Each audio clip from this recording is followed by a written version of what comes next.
Hi hello నమస్తే. నా video చూస్తున్న ప్రతి ఒక్కరికి కూడా నమస్కారాలండి. ఈ వీడియోని నేను తిరుపతిలో నా ఇంటి ప్రక్కన ఉన్నటువంటి హాస్పిటల్లో ఒక చిన్న సంఘటన జరిగిందండి. జూన్ 5 అంటే శుక్రవారం రాత్రి 11:30 జరిగిన సంఘటన ఇది. ఇద్దరు వ్యక్తులు మారుతి స్విఫ్ట్ డిజైర్లో కారులో వస్తారండి. వచ్చి నా ఇంటి ముందు ఆపేస్తారు కారును. ఆపిన తర్వాత అందులో ఉండి ఇద్దరు వ్యక్తులు కారులో వస్తారు. ఒక వ్యక్తి దిగి ఆ దిగిన వ్యక్తి నా ఇంటి పక్కన ఉన్నటువంటి ఫ్యామిలీ ట్రీ హాస్పిటల్ వద్దకు వెళ్ళి అక్కడ ఫ్యామిలీ ట్రీ హాస్పిటల్ బయట ఎంట్రన్స్లో ఒక బుద్ధుడి విగ్రహం పెట్టారండి హాస్పిటల్ వాళ్ళు.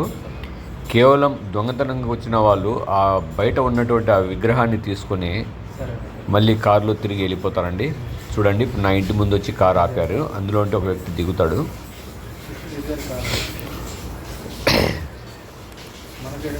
సో ఇది నా ఇంట్లో ఉన్నటువంటి సీసీ కెమెరాలలో నేను రికార్డ్ చేశానండి. ఆ రికార్డింగ్ను మీకు వీడియో పెడుతున్నాను.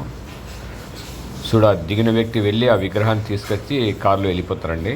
ఇక్కడ నేను ఈ వీడియో ఎందుకు పెడుతున్నానంటే ప్రతి ఒక్కరు కూడా దొంగతనానికి వచ్చినవాడు దాని వాల్యూ చూడడు. చివరి ఖాళీగా పోవడం ఎందుకని చెప్పి ₹1 విలువ ఏ వస్తువునైనా తీసుకెళ్ళిపోయే సిచ్యుయేషన్లో ఉన్నారండి.